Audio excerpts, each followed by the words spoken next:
गुण किए तो बहुत किए, करत न मानी और बावे बंदा बख्श दियो, बावे गर्दन उतार। अब गुण मेरे बाप जी बख्शो गरीब नवाज, जो मैं पूत कुपूत हूँ बहुर पिता को लाज। मैं अपराधी जन्म का नकसिक भरे विकार, तुम दाता दुख भंजना मेरी करो संवार। सूरत करो मम साइया, हम हैं भव जल माई। आप ही बह जावांगे जो तुम न पकड़ोगे बाण। बंदी छोड़ दयाल जी तुम तक हमारी दौड़े, जैसे काग जहाज को सुहजत और नठोर। परमपिता परमात्मा पूर्ण ब्रह्म सर्व सृष्टि रचनहार कुल मालिक कबीर परमेश्वर जी हम सभी आत्माओं के पिता हैं। जितने भी यहाँ 21 ब्रह्मांड के अंदर आत्माएं हैं, ये सभी उस परमेश्वर कबीर जी की आत्माएं हैं। अब यहाँ हम काल के लोक में रह रहे हैं। इस काल के लोक में प्राणी सुखी नहीं हो सकता, और हम यहाँ सुख की खोज कर रहे हैं। जिसके पास धन नहीं है वो चाहता है कि मैं धनवान हो जाऊं, सुखी हो जाऊंगा। जिसके पास संतान नहीं है वो सोचता है मुझे संतान प्राप्ति हो जावे, मैं सुखी हो जाऊंगा। कोई रोगी है वो ये सोचता है मैं स्वस्थ हो जाऊं फिर मैं सुखी हो जाऊंगा। कोई धनवान है वो ये सोचता है कि सुख तो इन राजा लोगों को होगा, और राजा लोग सोचते हैं कि सुख तो स्वर्ग में होगा। स्वर्ग के देवता इंद्र राजा जो हैं वो सोचते हैं कि सुख तो ब्रह्मा विष्णु महेश को होगा, हमें सुख नहीं। और ब्रह्मा विष्णु महेश को सुख बिल्कुल नहीं। उदाहरणार्थ जैसे भगवान श्री विष्णु जी के अवतार श्री रामचंद्र जी राजा दशरथ के घर जन्म लेकर के अयोध्या में प्रकट हुए। उनका फिर विवाह हुआ, विवाह होते ही वनवास हुआ। वनवास से उनकी धर्मपत्नी का अपहरण हुआ, फिर युद्ध हुआ, 12 वर्ष तक युद्ध हुआ। युद्ध तो 2-4 मिनट घंटे का बहुत हो जाता है। उसके पश्चात रावण का वध करके सीता जी को घर ले आए। कुछ ही दिनों के बाद, कुछ वर्षों के उपरांत किसी के व्यंग से सीता जी का परित्याग कर दिया, अपनी धर्मपत्नी का जो गर्भवती थी। स्वयं कहीं रहे, संतान कहीं रही। तो इससे सिद्ध है कि उस विष्णु जी को भी यहाँ सुख नाम की चीज नहीं। फिर वही विष्णु जी के अवतार श्री कृष्ण रूप में जेल में जन्म हुआ, मामा शत्रु हो गया। कभी जरासिंह, कभी शिशुपाल, कभी पूतना, कभी केसी आदि से उनको मरवाने का प्रयत्न जारी रहा। अंत में भगवान ने मथुरा को त्याग दिया। समुद्र में जाके एक टापू पर शरण ली। वहां एक द्वार की नगरी बना करके सारी सेना को वहां रख करके शेष जीवन वहां व्यतीत किया। उसके उपरांत अंत समय क्या हुआ भगवान श्री कृष्ण जी का, 56 करोड़ उनके वंशज हो गए थे। 56 करोड़ पोते पर पोते, पुत्र, रिश्तेदार, नाती, और वो भी श्री कृष्ण जी के सामने सब मृत्यु को प्राप्त हुए। आपसी युद्ध हो गया दुर्वासा जी के श्राप से, और श्री कृष्ण जी के सामने पूरा कुल नाश हो गया। क्या वो प्राणी सुखी हो सकता है जिसके आगे सारे मर जाएं?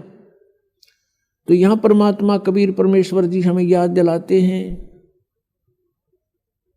भजन करो उस रब का जो दाता है कुल सब का। भजन करो उस रब का जो दाता है कुल सब का। उस परमेश्वर की भक्ति करो जो सबका मालिक है, सबका दाता है। श्रीमद् भगवत गीता अध्याय नंबर 15 के श्लोक 1 से 4 में यह बताया गया है कि ऊपर को जड़ वाला, नीचे को तीनों गुण रूपी शाखा वाला,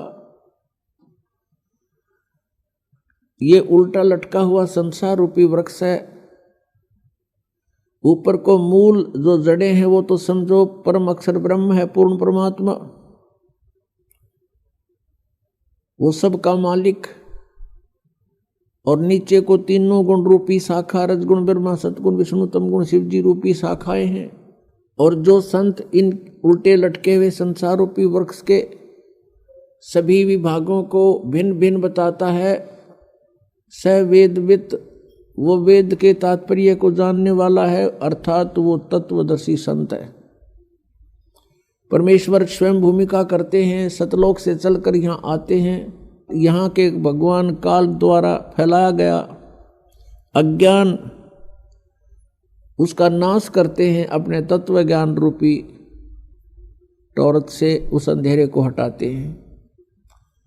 तत्व ज्ञान रूपी सूर्य का उदय करके अज्ञान रूप अंधकार को समाप्त करते हैं। वो उसमें यहाँ कुछ समय के लिए रहते हैं और अपनी अमृतवाणी को उच्चारण कर करके सुनाते हैं, जो बाद में लिपिबद्ध कर ली जाती है। परमेश्वर ने कहा था, अक्षर पुरुष एक पेड़ है, निरंजन वा की डार, और तीनों देवा शाखा हैं ये पात रूप संसार। जो हिस्सा जमीन से बाहर दिखाई देता है पेड़ का, वो तुरंत जमीन से बाहर जो मोटे वाला होता है उसको तना बोलते हैं। और जड़ें परोक्ष है, गुप्त है। तो मूल मालिक तो गुप्त है, परोक्ष है, उसका तो यहाँ के सदग्रंथों में जिक्र नहीं। वो तो स्वयं परमेश्वर ने आके बताई है अपनी महिमा। उस तने को समझो ये अक्षर पुरुष है, उसके तने के फिर मोटी डार होती है, उसको समझो सरपुरुष, सरपुरुष। और उस डार के फिर 3 शाखाएं हों, वो रजगुण ब्रह्मा, सतगुण विष्णु, तमगुण शिव जी जानो। श्रीमद् भगवत गीता अध्याय नंबर 4 के श्लोक नंबर 32 में कहा है कि जो श्लोक नंबर 25 से लेकर 31 तक जो भी साधनाओं का वर्णन किया गया है वो पर्याप्त नहीं है। लेकिन साधक अपनी अपनी साधनाओं को पाप नाशक ही मानते हैं। इस प्रकार की यज्ञों का विस्तार के साथ वर्णन है सच्चिदानंद घन ब्रह्म की वाणी में। ब्रह्मणे मुखे, यानी सच्चिदानंद घन ब्रह्म ने स्वयं आकर के अपने मुख कमल से वो तत्व ज्ञान बोला होता है, उसको परम अक्षर ब्रह्म की वाणी कहते हैं। उस वाणी में वो विस्तार के साथ कहे गए हैं। उनको जानने के बाद फिर पूर्ण रूप से कर्म बंधन से मुक्त प्राणी हो जाता है। गीता जी अध्याय नंबर 4 के श्लोक नंबर 34 में तुरंत कहा है कि उस तत्व ज्ञान को जो परमेश्वर ने स्वयं आकर बोला होता है, किसी तत्वदर्शी संतों के पास जाकर समझ उनको दंडवत प्रणाम करने से, कपट छोड़कर प्रसन्न करने से वो तत्वदर्शी संत तुझे उस परमात्म तत्व का ज्ञान कराएंगे। इससे एक बात तो ये सिद्ध होगी कि गीता ज्ञानदाता भी उस तत्व ज्ञान से अपरिचित है, इसलिए संतों के पास जाने को कह रहा है। अब यहां गीता जी अध्याय नंबर 15 के श्लोक नंबर 1 से 4 में परमेश्वर ने स्वयं अपनी महिमा का गुणगान किया है। अक्षर पुरुष एक पेड़ है, निरंजन वा की डार, सरपुरुष जिसको कहते हैं, सरपुरुष वा की डार, और तीनों देवा शाखा हैं ये पात रूप संसार। अब गीता जी अध्याय नंबर 15 के श्लोक 4 में कहा कि उस तत्व ज्ञान की प्राप्ति के उपरांत तत्व ज्ञान रूपी शस्त्र के द्वारा इस अज्ञान रूपी उलझी हुई गुत्थी को काटकर अर्थात समझकर उसके पश्चात परमेश्वर के उस परम पद की खोज करनी चाहिए, जहां जाने के बाद साधक फिर लौटकर कभी संसार में नहीं आते, अर्थात उनका जन्म मृत्यु सदा के लिए समाप्त हो जाता है। और जिस परमेश्वर ने सर्व ब्रह्मांडों की रचना की है की भक्ति गीता ज्ञानदाता यहां अपनी भक्ति को भी न करने की सलाह दे रहा है। क्यों दे रहा है?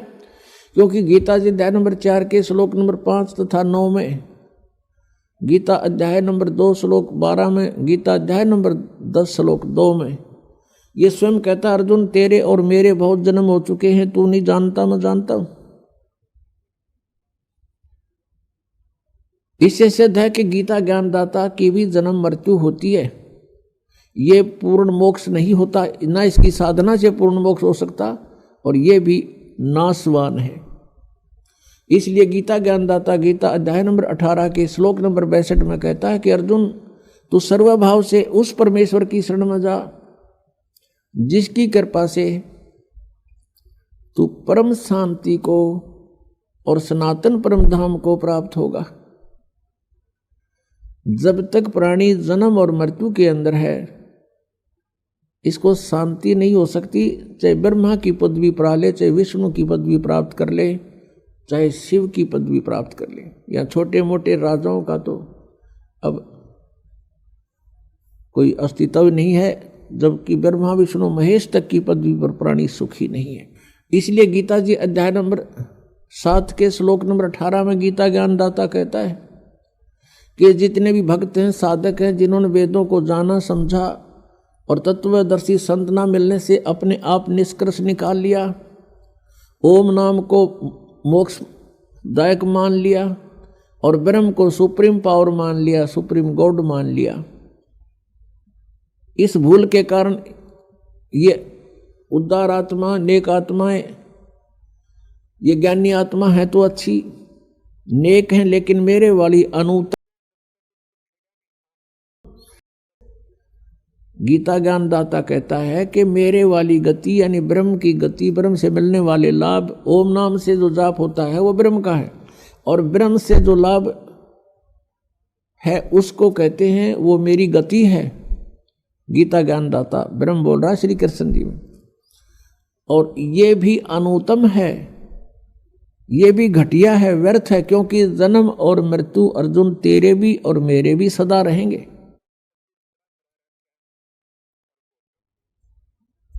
अपनात्माओं, श्रीमद् भगवत गीता अध्याय नंबर 15 के श्लोक नंबर 16 और 17 में ये 3 पुरुष बताए, 3 प्रभु, एक सरपुरुष, ये 21 ब्रह्मांड का पुरुष प्रभु है, स्वामी है, मालिक है, ये कुल का मालिक नहीं है।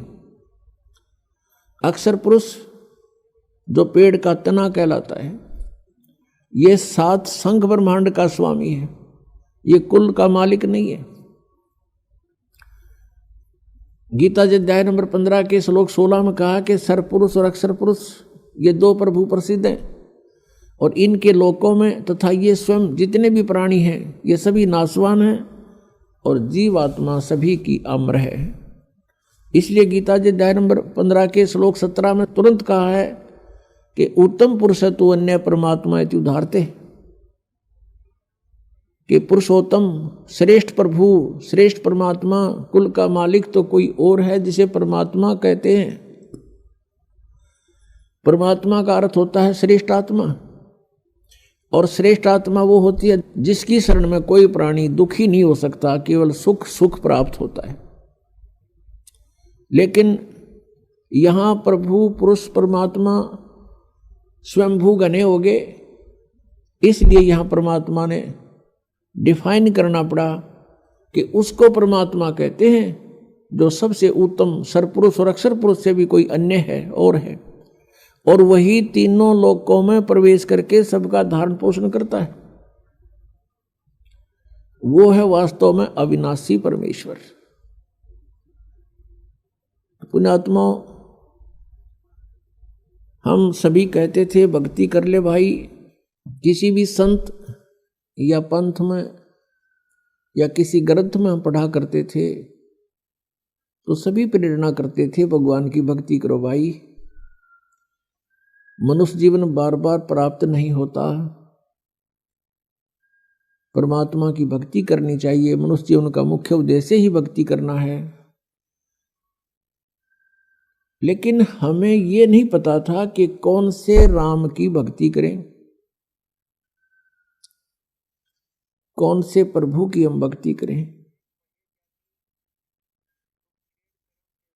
गीता जी अध्याय नंबर 4 के श्लोक नंबर 33 में कहा कि अर्जुन, द्रव्य में यज्ञ से ज्ञान यज्ञ श्रेष्ठ है। द्रव्य में यज्ञ होती है जो धन से, जैसे कोई भंडारा करवा देते हैं, कितक और श्राद्ध कर देते हैं, या कहीं धर्मशाला बनवा देते हैं, या कहीं मंदिर बनवा देते हैं, और कहीं अनाथालय खुलवा देते हैं, कोई कुआं या प्याऊ बनवा देते हैं। तो ये कहा कि इस प्रकार जो आंख मीच के अंधाधुंध कोई तुम बगैर ज्ञान के पूर्ण करते हो, उसको करने से पहले उसके बारे में जानकारी होनी चाहिए। यानी ज्ञान यज्ञ श्रेष्ठ है। संतों का सत्संग सुनो और ज्ञान समझ के फिर जैसे संत बतावें और जैसे ग्रंथ अलाउड करें, जो हमारे सदग्रंथों में प्रमाणित है, उसी तरह ही तुम दान पुण्य करो तो लाभदायक है, अन्यथा नहीं। तो पुण्यात्माओं, हमने अपने सदग्रंथों को आधार मान के अपनी साधना करनी पड़ेगी और तभी हम सफल होंगे। अन्यथा परमात्मा के मंत्रों की, किसी भी परमात्मा के सदग्रंथ की कोई वाणी को आप याद करते रहोगे, आवर्ती करते रहोगे, बार बार उसका अध्ययन करोगे, उससे मोक्ष नहीं होगा, अन्य फल मिल जाते हैं। लेकिन वो फल अस्थायी होते हैं और मोक्षदायक नहीं होते, उससे मनुष्य जन्म का उद्देश्य पूर्ण नहीं होता। तो सबसे पहले हमने ज्ञान सुनना चाहिए कि कौन से परमात्मा की भक्ति करें। जैसे गीता ज्ञानदाता कहता है कि तू सर्वभाव से उस तत्ब्रह्म की शरण में जा। तत्ब्रह्म यानी उस परमात्मा की शरण में जा, उस परमेश्वर की शरण में जा। गीता ज्ञानदाता अध्याय नंबर 7 के श्लोक नंबर 29 में कहता है कि मैं जो ज्ञान दे रहा हूं कि तत्वदर्शी संत की खोज करो और तत्वदर्शी संत के बताए मार्ग अनुसार तुम साधना करो। उसके पश्चात मेरे इस ज्ञान का जो आश्रय कर लेता है, इसको शिरोधार्य करके तत्वदर्शी संत की खोज कर लेता है, और फिर वो व्यक्ति जो तत्ब्रह्म को जान लेते हैं और जो पूरे अध्यात्म ज्ञान से परिचित हो जाते हैं और जो सब कर्मों से परिचित हो जाते हैं, वे केवल जरा और मरण से छूटने का ही प्रयत्न करते हैं। जरामीन वृद्धावस्था का कष्ट और मरण मीन मृत्यु, वो केवल इस बुढ़ापे के दुख से और मृत्यु के दुख से छूटने का ही प्रयत्न करते हैं। वो तत्ब्रह्म को जानते हैं, पूरे आध्यात्मिक ज्ञान से परिचित हैं और वो सभी कर्मों से भी परिचित है। तो गीता ज्ञान दाता से अर्जुन ने प्रश्न किया, गीता अध्याय नंबर 8 के श्लोक नंबर 1 में, कि किम तत्ब्रह्म किम अध्यात्म किम कर्म च पुरुषोत्तम। वो तत्ब्रह्म कौन है, वो क्या है वो तत्ब्रह्म, और क्या ये अध्यात्म है, और ये सभी कर्मों की जानकारी मुझे दीजिए। गीता ज्ञान दाता ने 8वें अध्याय के 3 श्लोक में उत्तर दिया है कि वो परम अक्षर ब्रह्म है, वो तत्ब्रह्म। जैसा अभी आपने आदरणीय गरीबदास साहिब जी की वाणी सुनी, भजन करो उस रब का जो दाता है कुल सबका, भजन करो उस रब का जो दाता है कुल सबका। जो सबका मालिक है, सबका दाता है, उसकी भक्ति करो, उसका भजन करो। गीता जी अध्याय नंबर 15 के श्लोक नंबर 16 और 17 में ये 3 पुरुष बताए। सरपुरुष, अक्षर पुरुष, ये तो नासवान बताए हैं। इनके अंतर्गत जितने प्राणी हैं वो भी जन्म और मृत्यु के कष्ट से पीड़ित हैं। फिर 17वें में कहा कि ये लोग त्रयमावी से विवर्ती अवैश्वर है, जो तीनों लोकों में प्रवेश करके सबका धारण पोषण करता है। वो है वो अविनाशी परमात्मा, वो है सबका दाता। भजन करो उस रब दा जो दाता है कुल सबका। वो परम अक्षर ब्रह्म संसार रूपी वृक्ष की जो मूल हैं, जड़ हैं, जड़ों से पूरे पेड़ को आहार प्राप्त होता है। तो जितना भी आपका संस्कार शास्त्र विधि अनुसार बनता है, उन सभी कर्मों का फल भी उस परमेश्वर से ही प्राप्त होता है।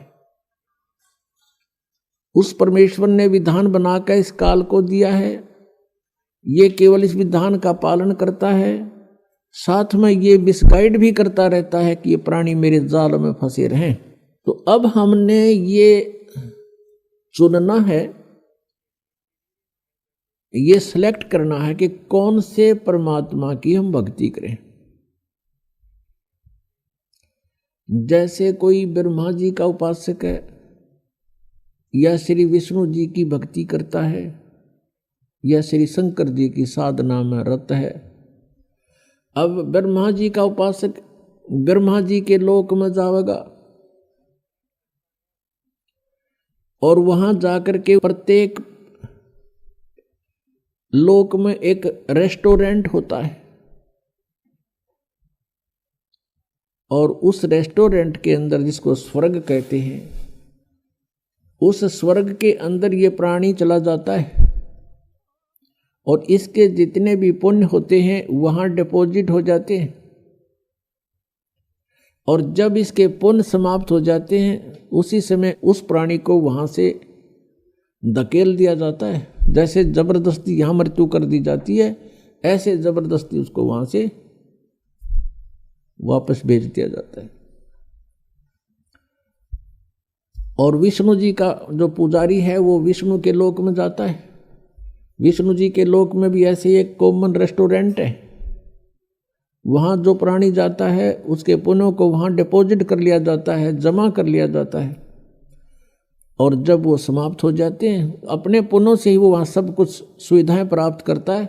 वो समाप्त होते ही उसकी वहाँ से मृत्यु हो जाती है, जबरदस्ती वहाँ से भेज देते हैं। और जो शंकर जी का पुजारी है, शिव जी के लोक में चला जाता है। वहाँ भी एक ऐसा ही कॉमन रेस्टोरेंट है, होटल है, स्वर्ग है। और वहाँ भी प्राणी अपने पुण्यों को क्षीण करके तुरंत ही फिर पृथ्वी लोक पर आ जाता है। ये बहुत कम समय होता स्वर्ग का इन भगवानों के लोकों में।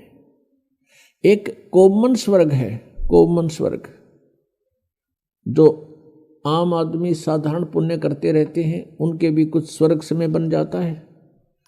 उस कॉमन स्वर्ग का राजा जो है वो इंद्र होता है, और वहाँ भी प्राणी को अपने ही पुण्यों का भोग प्राप्त होता है। जैसे कोई होटल में रहता है तो अपनी जेब से ही सब खर्च खाता है, और जब वो पूंजी समाप्त हो जाती है अपने आप मुंह लटका के वहां से चल पड़ता है। इस प्रकार अपने पुण्यों का नाश करने का स्थान है ये स्वर्ग। और फिर उसके बाद एक महास्वर्ग है, महास्वर्ग जिसको ब्रह्मलोक बोलते हैं। उस महास्वर्ग अर्थात ब्रह्मलोक के अंदर ब्रह्म के पुजारी जाते हैं, ब्रह्म सरपुरुष के। जो भक्तात्माएं ये कहा करते थे कि हम अन्य देवताओं की पूजा नहीं करते, हम केवल ब्रह्म की पूजा करते, साधना करते, ओम नाम का जाप जपते, और वो अपने को सबसे उत्तम मानते थे कि हम सही साधना कर रहे हैं और ब्रह्म से ऊपर कोई प्रभु नहीं है। पुणात्माओं वो भी इनकम्प्लीट नॉलेज रखते थे, वो भी अधूरे ज्ञान पर आधारित थे। श्रीमद् भगवत गीता अध्याय नंबर 8 के श्लोक नंबर 13 में गीता ज्ञानदाता ये ब्रह्म बोल रहा है, श्री कृष्ण जी में प्रवेश करके ये कह रहा है कि ओम इति एकाक्षरम ब्रह्म व्यवहारन माम अनुसमरण ये परियाति तजन देहम स याति परमाम गतिम। मुझ ब्रह्म का केवल एक ओम मंत्र है, माम ब्रह्म, मुझ ब्रह्म का ओम यह एक अक्षर है, इति बस यही, नथिंग एल्स। और जो साधक उच्चारण करके श्रवण करता हुआ शरीर त्याग कर जाता है, सयाति परमाम गतिम, वो ओम नाम के जाप से जो भी इससे लाभ होती है वो परम गति ओम सतर की है, ओम के जाप के सतर की है। गीता जी अध्याय नंबर 8 के श्लोक नंबर 16 में कहा कि ओम ब्रह्म का जाप है और ब्रह्म के जाप से ब्रह्मलोक प्राप्त होता है। और गीता जी अध्याय नंबर 8 के श्लोक नंबर 16 में कहा कि ब्रह्मलोक पर्यंत भी सभी प्राणी पुनरावर्ती में है। वहां गए हुए उस महास्वर्ग में, बड़े होटल में गए हुए प्राणी भी वापस आते, उनका भी जन्म और मृत्यु होता है। श्रीमद् देवी भागवत गीता प्रेस गोरखपुर से प्रकाशित 7वें स्कंद के 562 और 63 पृष्ठ पर देवी हिमालय राजा को उपदेश दे रही है और ब्रह्म की जानकारी बता रही है। वो बता रही है कि सब पूजाओं को त्याग कर केवल एक ब्रह्म की पूजा करो, उसका ओम नाम है। ब्रह्म की पूजा करो, उसका एक ओम नाम है। उस ओम नाम का जाप करते हुए ब्रह्म प्राप्ति का टारगेट बनाकर जो साधक साधना करता है वो ब्रह्मलोक, ब्रह्म को प्राप्त होता है, वो ब्रह्मलोक में चला जाता है। वो ब्रह्म कहाँ रहता है? वो ब्रह्मलोक में रहता है। अब गीता ज्ञानदाता ब्रह्म है। ये गीता जी अध्याय नंबर 18 के श्लोक नंबर 62 में, गीता जी अध्याय नंबर 15 के श्लोक नंबर 4 में यह स्पष्ट कर रहा कि अर्जुन तू सर्वभाव से उस परमेश्वर की शरण में जा। कोई अन्य भगवान है गीता ज्ञानदाता से, उसकी कृपा से ही तू परम शांति को और सनातन परम धाम को प्राप्त होगा। और गीता जी अध्याय नंबर 15 के श्लोक नंबर 4 में कहा कि जब तत्वदर्शी संत मिल जावे उसके पश्चात परमेश्वर के उस परम पद की खोज करनी चाहिए जहां जाने के बाद साधक फिर लौटकर संसार में नहीं आते। और जिस परमेश्वर ने सब ब्रह्मांडों की रचना की है उसी की भक्ति करो, उसी की शरण में रहो, और की नहीं। गीता ज्ञानदाता अपनी सतिथि बता ही रहा है कि अर्जुन तेरे और मेरे बहुत जन्म हो चुके हैं, तू नहीं जानता मैं जानता हूं। इससे सिद्ध हो गया कि गीता ज्ञानदाता जो सरपुरुष है, जिसको ब्रह्म भी कहते हैं, इस ब्रह्म के साधक भी जन्म और मृत्यु के ही जाल में, इस कर्म में फंसे रहते हैं। और जब तक प्राणी जन्म और मृत्यु के क्रम में है वो सुखी नहीं हो सकता, उसको परम शांति नहीं हो सकती। इसलिए गीता जी अध्याय नंबर 18 के श्लोक नंबर 62 में कहा है कि अर्जुन तू सर्वभाव से उस परमेश्वर की शरण में जा, उसकी कृपा से ही तू परम शांति को और सनातन परम धाम को प्राप्त होगा। और गीता जी अध्याय नंबर 15 के श्लोक नंबर 4 में स्पष्ट कर दिया कि उस परमेश्वर के उस परम पद की खोज करनी चाहिए जहां जाने के बाद साधक फिर लौटकर कभी संसार में नहीं आती। तो ये है वो पूर्ण मोक्ष। तो ये जो ब्रह्म तक की साधना करके अपने आप को ये समझते थे कि हम बहुत अच्छी उपलब्धि कर रहे हैं, ये भी जन्म और मृत्यु के इस चक्कर में पूर्ण रूप से फंसे हुए। और ये ब्रह्म काल है, ये काल के पुजारी थे। जितने भी ऋषि महर्षि हुए हैं ये सब ब्रह्म साधना करते थे। श्रीमद् भगवत गीता अध्याय नंबर 7 के श्लोक नंबर 1 से 5 में कहा कि अर्जुन अब मैं तुझे ऐसा ज्ञान सुनाऊंगा जिस ज्ञान को जानने के बाद कुछ भी जानना शेष नहीं रहेगा। गीता जी अध्याय नंबर 6, 7, 8, 9 तक 10 तक ही स्पष्ट किया है कि 2 प्रकृति हैं। एक तो ये दुर्गा है, यह तो चेतन प्रकृति है, और बाकी ये 5 तत्व और ये सब अंतःकरण अहंकार मिलाकर ये 8 विभागों में जो बटी हुई है ये मेरी जड़ प्रकृति है। और फिर ये कहा कि बलवानों का बल, बुद्धिमानों की बुद्धि मैं ही हूँ। अर्थात जब चाहे मैं जिसको ताकत दे दूँ, जब चाहे किसी को बुद्धि दे दूँ, जब चाहूँ उसकी ताकत को वापस अक्षीण कर दूँ, और जब चाहे उस बुद्धिमान की बुद्धि पर पर्दा डाल दूँ। पुण्यात्माओं, जैसे अर्जुन को काल ने शक्ति दे दी, जब उसने महाभारत का युद्ध करवाना था, क्योंकि श्री कृष्ण मना कर रहे थे, युद्ध से पहले भी मना करते थे कि युद्ध ना करो भाई, नाश हो जाएगा,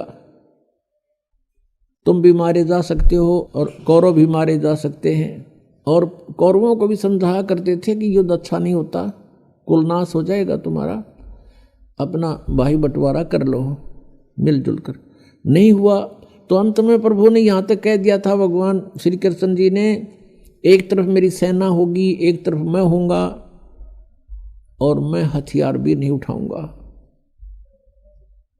इससे सिद्ध है कि श्री कृष्ण जी युद्ध नहीं चाहते थे, कतई नहीं चाहते थे। जब बात बनी नहीं, युद्ध की तैयारी होगी, अर्जुन के सारथी बनकर श्री कृष्ण जी ने रथ ले जा करके अर्जुन के कहने से दोनों सेनाओं के मध्य में खड़ा कर दिया।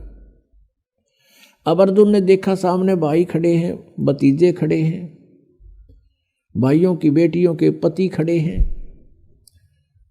तो उसके दिल के अंदर एक साधु भाव उत्पन्न हो गया कि इनको मारकर हम राज करेंगे, इससे अच्छा तो भीख मांग कर खा लेंगे, वो भी अच्छा होगा। ऐसे कहर को, ऐसे जुल्म को, ऐसे अनर्थ को मैं नहीं करूँगा। फाइनल फैसला लेकर और रथ के पिछले भाग में बैठ गया। अब काल ने देखा, जिसने यो नाश करवाना था इस ब्रह्म ने, कि बात बिगड़ेगी, उसी समय स्वयं आकर के श्री कृष्ण जी में प्रवेश कर गया। और फिर युद्ध के लिए उसने वो हथकंडे अपनाए जो अर्जुन को तैयार करके छोड़ा। पहले तो ज्ञान समझाना शुरू किया, तू के लेकर आया था, आत्मा तो अमर है, तू क्यों डरता है, पहले भी बहुत बार जन्म लिए, आगे भी मरते रहेंगे, ये मत सोच अभी पैदा हुए हैं आगे नहीं होंगे, ये तो शरीर छोड़ जाता है प्राणी, दूसरा ग्रहण कर लेता है। 100 बातें अटकल लगाई, लेकिन अर्जुन ने हाथ खड़े कर दिए, प्रभु मेरी समझ में बात ये आती नहीं, मैं युद्ध नहीं करूं। आखिर में उसने उसको भयंकर रूप दिखाया अपना वास्तविक, कि मैं काल हूं, खा जाऊंगा। अब जिसको देखकर अर्जुन जैसा योद्धा भी कांपण लग गया, तो क्या वो भगवान हो सकता है जिसको देखते कलजा पाटे? वो स्वयं कह रहा है कि मैं काल हूं 11वें अध्याय के 32वें श्लोक में, और सबको नाश करने के लिए आया हूं। तो नाश करने वाला प्रभु परमात्मा नहीं हो सकता, श्रेष्ठ आत्मा नहीं हो सकता। तो पुण्यात्माओं, ये श्री कृष्ण में प्रवेश करके ब्रह्म बोल गया और इसने ये महाभारत का युद्ध करवा दिया, नाश करवा दिया। तो जब उससे युद्ध करवाना था अर्जुन से, तब तो उसको पावर दे दी है और खूब कूद कूद कर नाश करा, दुनिया मार डाली, वो पाप लिख दिए अर्जुन के बैड अकाउंट में। फिर जब श्री कृष्ण जी का पूरा कुल नाश हो गया और श्री कृष्ण जी का भी वध कर दिया गया विषाक्त तीर मार के, एक शिकारी के द्वारा धोखे से लग गया। वो शिकारी कौन था? वो शिकारी था बाली वाली आत्मा, जो त्रेता युग में विष्णु जी श्री राम रूप में आए हुए थे। उस समय सुग्रीव के भाई बाली को श्री राम रूप में विष्णु जी ने धोखे से मारा था, वृक्ष की ओट लेकर। तब बाली ने कहा था कि तू अगर सूरवीर था तो सामने आता, और ऐसे तूने कायरता से मुझे मारा है, ये दंड तूने भोगना पड़ेगा, मेरा बदला देना होगा। उस समय फिर बुद्धि दे दी काल ने रामचंद्र जी को, कहा कि तेरा बदला दूंगा द्वापर युग में। वही विष्णु श्री कृष्ण रूप में आए। वो बाली वाली आत्मा एक शिकारी बना, शिकारी ने एक विषाक्त तीर बनवा लिया जहर से बुझा हुआ, और श्री कृष्ण जी प्रभास क्षेत्र में एक पेड़ के नीचे लेटे हुए थे। वहां उसके पैर के तलवे में एक पद्म था। उस पद्म की बहुत चमक होती है, जैसे दिन के समय में 100 वाट का बल्ब जग रहा हो और उसकी टिमटिमाती सी रोशनी चमक दिखाई देती है। ऐसे वृक्ष के झुरमटों के बीच से उस शिकारी ने देखा कि कोई मृग बैठा है, लगता है उसकी आंखें चस रही है, और वो थे भगवान श्री कृष्ण जी के पैर में लगा हुआ पद्म। शिकारी ने आओ देखा ना ताव देखा, पत्तों के अंदर से निशाना साध दिया और उस तलवे पर ठोक दिया विषाक्त तीर, जिससे श्री कृष्ण जी का वध हुआ। उसके पश्चात 500 पांडव रिलेटिव थे, वो वहां पहुंचे, अर्जुन की ड्यूटी लगा दी। श्री कृष्ण ने मरते मरते कहा था कि अर्जुन तुम सभी यहाँ की औरतों को ले जाना, यहाँ कोई पुरुष बचा नहीं, आसपास के लोग इनकी बेइज्जती करेंगे, ये मेरी प्रार्थना है। तो अर्जुन सभी गोपियों को, सभी औरतों को लेकर के वहाँ चल पड़ा था, और वही धनुष उसके पास था जिससे उसने महाभारत का युद्ध जीता था। रास्ते के अंदर अर्जुन को भीलों ने घेर लिया, अर्जुन को पीटा और सारा धन लूट लिया, कुछ औरतों को भी साथ घसीट ले गए। अर्जुन खड़ा खड़ा देख रहा है और कांप रहा है, उसके हाथ से वो धनुष नहीं चल रहा है। अब जब वो सारा एपिसोड हो लिया, भील चले गए, तब अर्जुन कहता है कि ये कृष्ण हमारा दुश्मन था, रिलेटिव नहीं था, इसने हमारे साथ सदा धोखा किया। जब मैं युद्ध के मैदान में लड़ रहा था, मुझे इतनी शक्ति दे दी कि एक तीर से 20-20 मार देता था, और आज वही अर्जुन है, वही ये गांडीव धनुष है, आज ये मेरे से चल भी नहीं रहा। यहाँ परमात्मा कहते हैं, कबीर परमेश्वर जी, कि मूल लखे नहीं मूर्खा, गिनते हैं क्यों डार, तुम इसकी जड़ को नहीं पहचान रहे, इसका ये मूल कौन है, जड़ कौन है इन कुकर्मों की। तो भगवान श्री कृष्ण छलिया नहीं थे, ये काल सब खेल करवा रहा है। ये कहता है बलवानों का बल, बुद्धिमानों की बुद्धि मेरे हाथ में है, जब चाहे बल प्रदान कर दूं, जब चाहे मैं छीन लूं। जिसमें श्री रामचंद्र जी वनवास में थे, सीता जी का अपहरण हो गया था, उनकी धर्मपत्नी का, वो लिपट लिपट कर पेड़ों से और वन्य जानवरों से रो रहे थे, पूछ रहे थे मेरी सीता को देखा। ऊपर से भगवान शिव और पार्वती भी झांक रहे थे। भगवान शिव ने प्रणाम किया क्योंकि ये उनके बड़े भाई हैं। पार्वती ने देखा कि आप किसको प्रणाम कर रहे हो। भगवान शिव ने कहा कि नीचे भगवान विष्णु हैं, राम रूप में मैं उनको प्रणाम कर रहा हूं। पार्वती कहने लगी भगवान होकर रोए, मैं तो नहीं मानती ये विष्णु जी हो सकते हैं, मैं इसकी परीक्षा लूंगी। भगवान शिव ने कहा कि तू परीक्षा मत लेना और सीता रूप मत बनाना, मेरे काम की नहीं रहेगी तू। उस समय तो पार्वती जी ने कहा कि ठीक है, मैं नहीं परीक्षा लूंगी। जब भगवान शिव जी इधर उधर गए सैर सपट्टे को, पीछे से सीता रूप बनाया, श्री रामचंद्र जी के सामने खड़ी होगी। अब रामचंद्र जी ने उस समय पार्वती जी को पहचान लिया, क्योंकि काल ने उसकी बुद्धि ऑन कर दी और पहले ऑफ कर दी। अपनी पत्नी का तो न्यों पता ना हुआ, ले गया कौन उठा के, और फिर वो ज्योतिषी हो गया, भविष्य का वक्ता हो गया। एकदम पहचान लिया कि तू तो पार्वती है। ये दक्ष पुत्री यहाँ कैसे आ गई, भगवान शिव को क्यों छोड़ आई। वो शर्मिंदा हुई, आके भगवान शिव से कहा कि सचमुच वो तो सचमुच विष्णु जी हैं, आप ठीक प्रणाम कर रहे थे। तो शिव जी बोला कर दिया काम, ले ली परीक्षा। हंसने लगी, नीचा मुंह कर लिया। तो उस दिन से उसने भगवान शिव ने कहा कि तू आज मेरे काम की नहीं रही, क्योंकि तूने मेरी माँ का रूप बना लिया।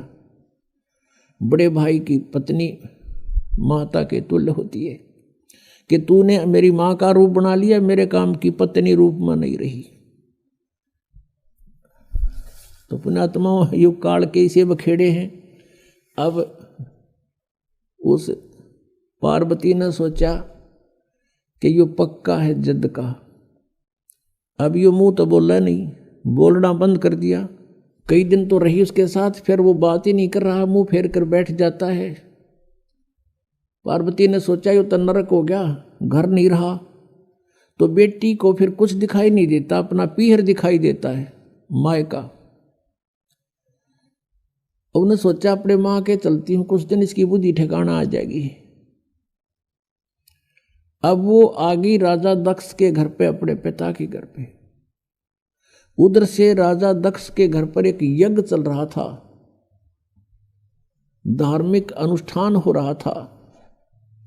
और धार्मिक अनुष्ठान में ये नियम था उनका, ब्राह्मणों का बनाया हुआ, ऋषियों का, जब कोई राजा या कोई अनुष्ठान करवाता है तो सभी बेटियों को, रिश्तेदारों को अवश्य आमंत्रित किया जाता है। तो राजा दक्ष ने अपने सभी दामादों को आमंत्रित किया हुआ था, लेकिन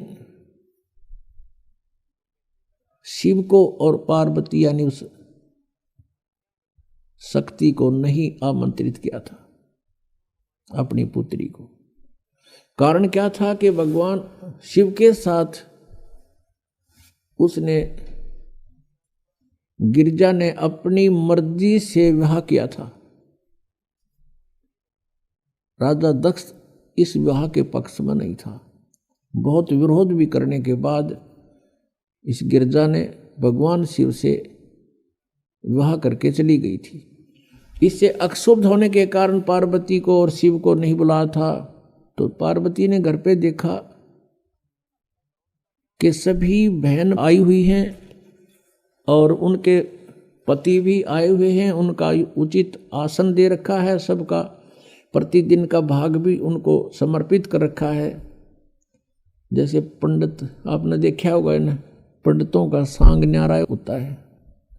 जैसे विवाह कराते हैं, फेरे कराते हैं, कहेंगे करके दो सुबह सुबह दर दे 11 रुपये, फिर सुबह सुबह 21 वहाँ रख दे, 22 उसको दे दे, 5 उसके हाथ में दे दे, फलाने का तिलक कर दे, ये न्यू रखा करें। तो ऐसे ही वहाँ कर रखा था कि प्रतिदिन जितने भी वो दामाद आए हुए थे सबको जो हिस्सा होता था 500 रुपये इनको दे दो, वहाँ रखे जाते थे उनके सामने। तो ऐसा किया जा रहा था। भगवान शिव का कहीं आसन भी नहीं था, और जो बहनों के बटेऊ यानी पति नहीं आए हुए थे पार्वती की बहनों के, उनका आसन लगा रखा था, उनका हिस्सा फिर भी वहाँ रखा जा रहा था, उनका स्थान निर्धारित अलग से किया हुआ था। शिव का वो भी नहीं था। तो पार्वती अपनी माँ के पास गई। अब बेटी का माँ के ऊपर जोर चला कर अपनी माँ से जाकर कहा कि माँ, तुमने सभी मेरी बहनों को बुला लिया और उनके पति भी आए हुए हैं, लेकिन आपने अपने दामाद को नहीं बुलाया, ना हमें आमंत्रित किया। तो माँ ने कहा, बेटी मैंने तो तेरे पिताजी से बहुत कहा, लेकिन ये अपनी जिद पर अड़ा हुआ है और गलती बेटी तेरी भी है। तूने अपने पिता की आज्ञा का उल्लंघन करके विवाह किया है, जिससे वो अशुभ है। ना तो मेरी वो मानता और ना मेरी तू मानती, मेरे आगे जिक्र मत। अब पार्वती को बड़ा दुख हुआ। फिर वो अपने पिता के पास गई और पिता से प्रणाम करके कहा कि पिताजी, आपने अपने दामाद को आमंत्रित क्यों नहीं किया और सभी को कर रखा है।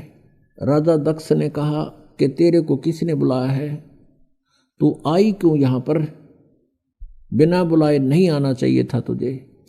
तूने अपनी मर्जी से ये सारा काम किया है, मैं उसके दर्शन भी नहीं करना चाहता। ऐसे पागल के जिसके गले में सांप पड़े हो, मना अपनी बेइज्जती करवानी है यहाँ अपने समाज में, और तो भी मत आना, यहाँ से निकल जा वापस। अब इस बात से वो बहुत दुखी होगी। कौन? वो पार्वती। उसने देख लिया कि ना शिव जी वहाँ मेरा ठिकाना रहा, यहाँ पिताजी ने धिक्कार दिया मुझे, तो अब और कोई विकल्प नहीं रहा। अब उसने गुस्सा आ गया कि मैं तेरे यज्ञ कराती हूँ सफल। उस हवन कुंड में ये क्या करा करते ये ब्राह्मण लोग। ब्राह्मण का अर्थ कोई जाति विशेष नहीं, जो गुरु पद प्राप्त है उसको ब्राह्मण कहते हैं। जो ब्राह्मण सोए जो ब्रह्म पहचाने, ये ब्रह्म तो पहचाना नहीं था, लेकिन ये नकली ब्राह्मण जरूर प्रसिद्ध हो रहे थे गुरु रूप में। तो वो क्या करते थे, एक नया अपना दिखाने के लिए पूरा एक बहुत बड़ा हवन कुंड बना देते थे, बहुत बड़ा 8 फुट गहरा और 10 बाई 10 का चौड़ा, उसमें घेर कर लक्कड़। राजा का घी कौन सा करते डालना था, भर कड़छर कटोरे भर घेर स्वाहा स्वाहा, वो बक्कड़ पाट रहा पूरा डीक बड़ा उसमें। वह पार्वती उस कुंड में हवन कुंड में कूद गई और जलगी सारी। तत्परता से उसको निकाल अवश्य लिया, लेकिन वो उसका अस्थि पंजर शेष था, सब मांस और वो चाम जल चुका था, केवल हाड शेष थे। इस बात का पता चला भगवान शिव ने। अब वहां से चला अपनी सेना लेकर, ताकि दक्ष न मैं करूंगा सीधा। अब इस बात का पता चल गया दक्ष को कि भगवान शिव चल पड़े अपनी पूरी गणों को लेकर के। उधर से जो आए हुए थे अतिथि, उनमें ब्रह्मा जी और विष्णु जी भी उपस्थित थे। अब जब उनको न्यू पता चला कि शिव जी आ रहे हैं पूरी सेना के साथ, तो भगवान विष्णु भी खिसकन लगे और ब्रह्मा जी भी खिसकन लगे। ब्रह्मा जी तक खिसके गए, कंते कंते भी चले गए, भैया कौन मेरे सिर फुड़वा के। दक्ष ने भगवान विष्णु से हाथ जोड़कर कहा, आपको मैंने संरक्षक रूप में बुला रखा था, मेरी यज्ञ संपूर्ण हो तब तक आपको आमंत्रित था, आप मेरी रक्षा के लिए आए थे, आप भी जा रहे हो। विष्णु जी ने मना किया कि नहीं, मैं जा रहा हूं, नहीं रुक पाऊंगा। ज्यादा कहने से विष्णु जी रुक गए। उधर से शिव जी ने अपना एक गन तैयार किया अपनी जटा से, अपने मंत्र सिद्धि से, और उसको भेज दिया बहरों को कि जा तू उनके साथ युद्ध कर, मैं आ रहा हूं पीछे पीछे, पहले तू संभाल उन्हें। भगवान विष्णु का उसका युद्ध हुआ। विष्णु जी युद्ध में पराजित होकर के भाग गए छोड़कर उन्हें। उधर से भगवान शिव आ गया। शिव जी ने राजा दक्ष की नाड़ काट दी, गर्दन काट दी। ये तो लंबी कहानी है। फिर और कहते हाथ पांव जोड़े, उसने रहम आ गया, एक बकरे की गर्दन उसका दक्ष का ला दी, बकरे का मुंह कर दिया ऊपर से। अब जब तक इनके श्वास हैं तो ये भगवान उनको एज इतना लाभ दे सकते। फिर क्या देखा अब पार्वती को वहां जला हुआ देखा, भगवान शिव में मोह का सागर उमड़ गया। जब तक मुंह फेर कर सोया था और अब उस जड़े हुए कंकाल को सीने से लगा लिया उठा के, और पार्वती पार्वती पार्वती पागल सा होकर न घूमो जंगला में गए, नाना ने दौड़ा। कहते 10,000 वर्ष तक ऐसे भटकता रहा और उस अस्थि पिंजर को साथ सीने से लगा रहा पार्वती जान के। कहते हैं फिर भगवान ने देखा कि ये तो बिल्कुल मोह के अंदर पागल हो चुका है। कहते हैं सुदर्शन चक्र से उस अस्थि पिंजर के यानी पार्वती वाले उस बॉडी के हड्डों को सुदर्शन चक्र से छिन्न भिन्न कर दिया। कहते हैं जहां आंख पड़ी वहां नैना देवी, जहां धड़ गिरा वहां वैष्णो देवी, जीभ गिरी वहां ज्वाला देवी के मंदिरों की स्थापना होगी।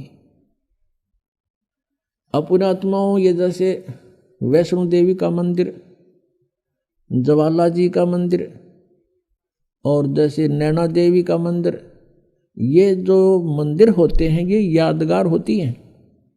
ये यादगार बनाई गई थी कि जो इतिहास है पुराणों में, आने वाले समय में कोई इनको झूठा ना कह दे, इसलिए वो यादगार बनाई गई थी, छोटी छोटी मंडी सी।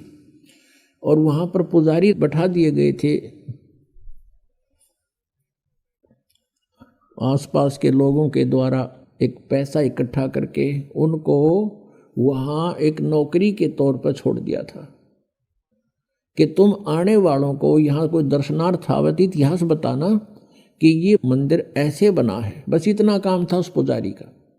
फिर समय बदलता चला गया, उसको किसी ने पैसे देने बंद कर दिए तो उसने फिर वहाँ चढ़वाना शुरू कर दिया कि अभी आए हो तो दान भी करो। ऐसे फिर पीढ़ी दर पीढ़ी चल करके तो वहाँ इस प्रकार दक्षिणा का भी एक रिवाज बन गया। वास्तव में ये सिर्फ इतना ही काम है कि ये यहाँ ऐसी घटनाएं घटी थी जैसे। तो पुण्यात्माओं आगे चलते हैं, इसी कथा को पूरा करते हैं। अब प्रसंग चल रहा है कि भजन करो उस रबदा जो दाता है कुल सबका। जैसे हम श्री ब्रह्मा जी, श्री विष्णु जी, श्री शिव जी की पूजाएं करते हैं तो इन भगवानों की सतिथि इस ज्ञान से पता चलेगा। अब क्या होता है कि जब भगवान शिव ने देखा कि अस्थि पिंजर भी नहीं रहा तेरे पास, फिर उसका मोह भंग हो गया। मोह भंग हुआ तो उसने जो सोचा कि ये हालत मेरी किस कारण से हुई, उसने अपनी सूझबूझ से ये ढूंढा, इसका कारण खोजा कि भी मैंने विवाह करवाया और पत्नी पर विश्वास किया।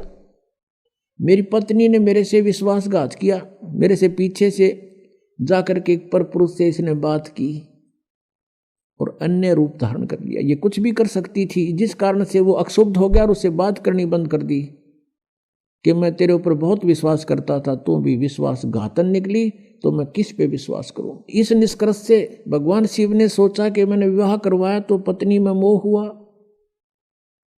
और पत्नी बेवफा निकली। अब ऐसा यत्न करूं कि मेरे अंदर ये काम वासना समाप्त हो जाए, जिस कारण से मुझे विवाह की आवश्यकता पड़ी। इसका मूल नाश करने के लिए वासना का भगवान शिव ने कहते हैं 88,000 वर्ष तक घोर तप किया और कहते हैं ये काल ये चाहता है कि कोई भी यहाँ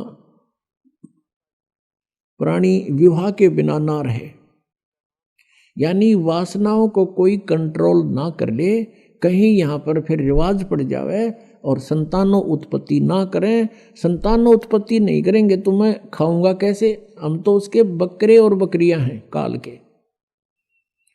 इसलिए उसका पूर्ण प्रयत्न रहता है, भरसक प्रयत्न रहता है कि कोई भी प्राणी वासना रहित ना हो जाए। अब उसने क्या किया, कामदेव को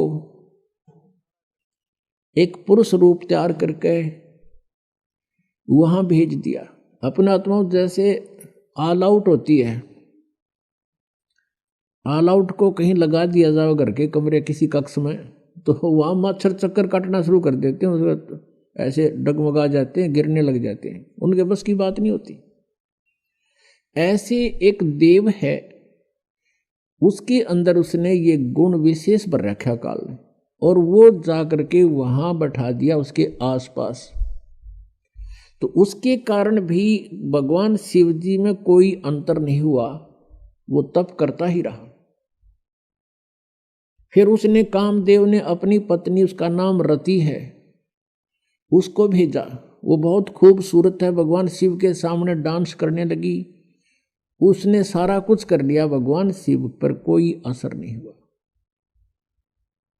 और यहां तक कहते हैं कि भगवान शिव ने अपना तीसरा नेत्र खोल के और कामदेव को वहां नाश कर दिया, भस्म कर दिया। तो फिर ये सब काल के जाल हैं जो ब्रह्मा विष्णु महेश के भी समझ में नहीं आई थी ये बातें। भगवान शिव ने सोच लिया कि मैं अब वासना रहित हो गया, अब ना रहेगा बांस ना बजेगी बांसुरी, ऐसा काम कर दिया। वहां से चल पड़े, अपना आराम से विचरने लगे, घूमते रहते हैं, बैठते हैं, फ्री आराम से रहते हैं। अब काल ने सोचा भैया तो बात बिगड़ेगी, दूसरे और देखा ये ऐसे ही फिर बैठ जाएंगे हठ योग करने के लिए, यह तो बात बनी नहीं, कहीं औरों की भी रुचि ना हो जाए, हम भी भगवान शिव जी की तरह से वासना रहित होएं। क्योंकि सभी ऋषि महर्षि जब साधना की तरफ चलते हैं, ये पांचों विकार इनकी गुद्दी में आ बैठते हैं, पहले से अधिक प्रभावित हो जाते हैं। तो सभी ने ये चेष्टाएं की थी कि किसी ना किसी तरह पहले इन्हीं राक्षसों को नाश करें और फिर भक्ति करें। ये भी काल का जाल था, बिना ज्ञान के डले नहीं डोए। तो अब भगवान शिव जी की कथा को पूरा करते हैं, फिर ऋषियों को लेंगे। अब क्या हुआ, अब काल ने ब्रह्म ने सोचा ये और व्यक्ति नो सोच बैठेंगे ऋषि महर्षि, भगवान शिव ने तो कर दिया काम, ये तो वासना रहित हो गया और हम पीछे रह गए, कहीं वो विदा समाधि लावें, इस तो पहला कर दूं काम।